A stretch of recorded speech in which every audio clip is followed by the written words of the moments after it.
नमस्कार. आज मी करत आहे कुळथाचं सूप. अशा प्रकारचे हे कुळीथ असतात. खूप पौष्टिक असतात. शेंगोळ्या करायच्या होत्या, त्यासाठी पीठ नव्हतं, म्हणून मग मी कुळीथ भिजत घातले. पहिले एका पाण्यामध्ये धुवून घेतले आणि यामध्ये अजून पाणी घालून भिजत घातलं. कोमट पाण्यात भिजवले तरी चालेल. सध्या थंडीचे दिवस आहेत, त्यामुळे मी उन्हामध्ये ठेवलं. उन्हामध्ये ठेवल्यामुळे छान असे फुगले आहेत, भिजले आहेत.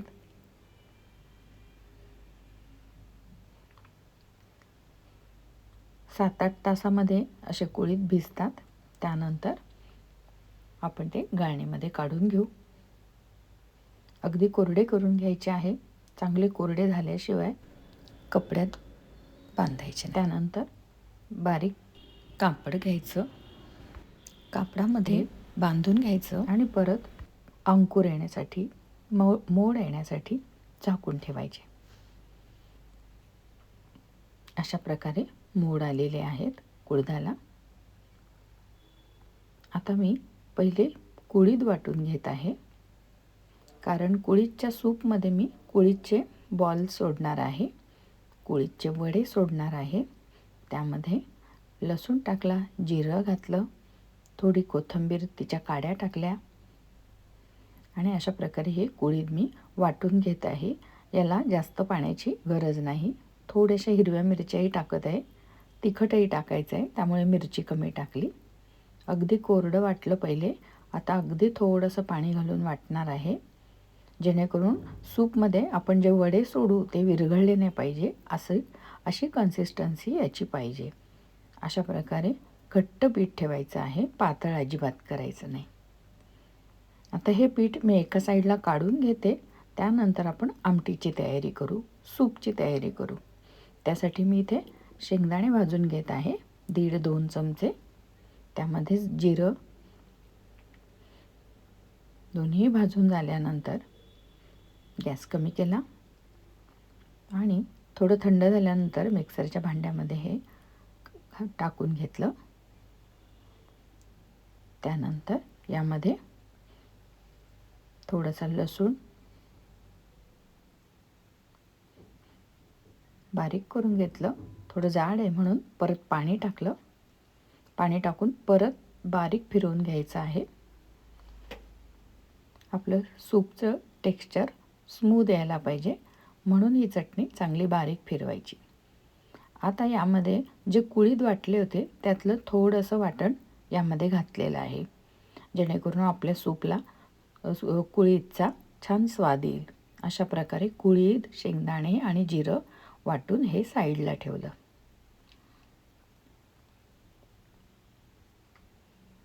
अशा प्रकारे घट्ट पातळ करता येतं आपल्याला, पाहिजे तसं आपण वापरू शकतो.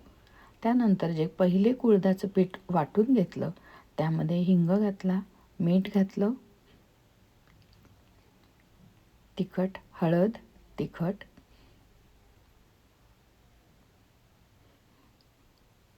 आणि आता हे मिक्स करून घेत आहे. हे पीठ वेगळं ठेवलेलं आहे, घट्ट पीठ आहे आणि मिक्सरच्या भांड्यात जे आहे ते आमटीसाठी आहे किंवा सूप बनवण्यासाठी आहे. मिक्सरच्या भांड्यातलं कढईत तेल टाकलेलं आहे. यामध्ये आता जिरं मोहरीचा तडका देऊ. त्यानंतर मिक्सरच्या भांड्यामधलं जे मिश्रण आहे ते इथे परतवून घ्यायचं आहे. ते आपण आपल्या आवडीनुसार कमी जास्त करू शकतो. इथे मी 2-2.5 चमचे टाकले आहे. कमी टाकले तरी चालेल, सूप छान पातळ होईल. हे वाटण जर जास्त टाकलं तर सूप घट्ट होईल. यामध्ये आता हिंग घालत आहे, वाटणामध्ये हळद घालत आहे, थोडंसं तिखट आणि हे चांगलं परतवून घ्यायचं आहे.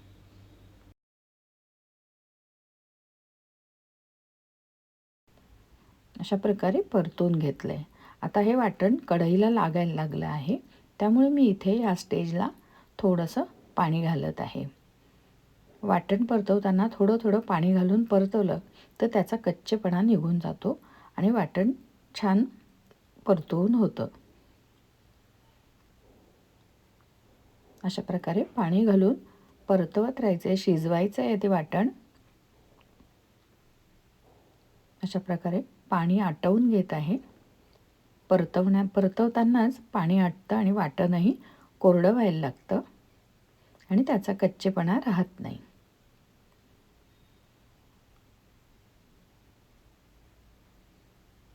आता यामध्ये मी जसं शेंगोळ्यांसाठी आपण पाणी टाकतो त्याचप्रमाणे इथे 2 ग्लास पाणी टाकलेलं आहे.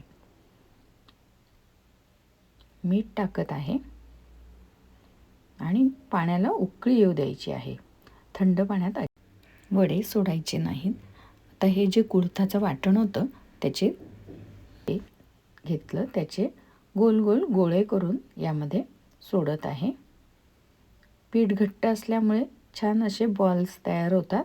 पीठ जर पातळ राहिलं तर चपटे चपटे गोळे होतील आणि गोळे विरघळतील पाण्यामध्ये. त्यामुळे पीठ घट्ट ठेवायचं आणि उकळत्या पाण्यामध्ये हे गोळे सोडायचे. कुळीत वेळ लागतो, पचायलाही जड असतं, शिजायला वेळ लागतो. त्यामुळे याला 10 ते 12 मिनिट मी इथे शिजू दिलं आहे. शिजवताना पाणी आटलं त्यामुळे थोडं गरम पाणी करून त्यामध्ये टाकलं आहे, कारण यामध्ये मला सूप पाहिजे आहे. कुळदाचे हे वडे आहेत त्यापेक्षाही सूप जास्त लागणार आहे. त्यामुळे मी इथे गरम पाणी घातलं आहे आणि चमचा अगदी अद्धर घालायचा आहे, नाहीतर जे वडे कच्चे असताना जर चमचा लागला तर ते वडे फुटू शकतात. म्हणून अद्धर चमचा घालायचा आहे. आता छान शिजलेले आहे. 10 ते 12 मिनिट यांना शिजवावं लागतं. कुळीत शिजायला वेळ लागतो त्यामुळे यांना भरपूर शिजवायचं आहे, 10-12 मिनिट.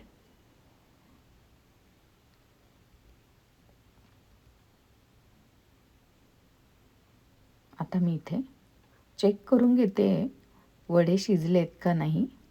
एका चमच्याने आपण कापून चेक करू शकतो. त्यानंतर कोथिंबीर घातलेली आहे आणि सूप सर्व करत आहे. पहिले हे कुळदाचे गोळे टाकून घेत आहे, त्यानंतर सूप टाकत आहे. थंडीच्या दिवसांमध्ये कुळीत खाणं खूपच चांगलं. कुळदामध्ये कॅल्शियम भरपूर प्रमाणात आहे, प्रोटीन आहे, फायबर आहे, रक्तातली साखर कमी होण्यास मदत होते. तसंच किडनी स्टोनसाठी, युरिक ॲसिड कमी होण्यासाठीही मदत होते. अशा प्रकारे ही रेसिपी कशी झाली ते मला जरूर सांगा. लाईक, शेअर आणि सबस्क्राईब नक्की करा.